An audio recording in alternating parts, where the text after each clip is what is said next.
Ruby Domingo hindi maiwasang aliw na aliw sa kapartner sa pag-host para sa PBB Gen 11 na si Melay Contiveros Francisco. Ni ate, buti na lang ang bait-bait mo. Ay! Ganda ang gusto ko!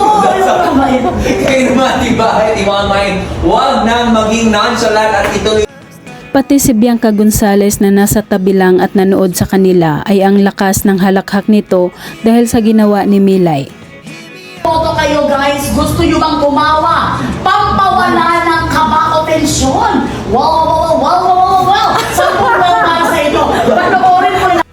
Happiness talaga ang laging dala ng PBB winner Melay Francisco sa kanyang mga kasamahan sa trabaho tulad ni Bianca at Ruby Domingo.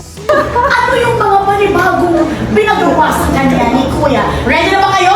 Dahil ready na kami. Let's rock this. At ating balikan ang nakaraang ganap ni na Enchong D at Melay na halos hindi na makapagsalita ng maayos sa kanilang hosting dahil para silang kinikiliti.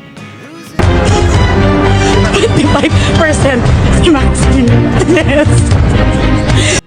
Hindi mapigilan ang tawa ni Enchong dahil sa sinabi ni Melay na siyang dahilan kung bakit tawang-tawa silang dalawa.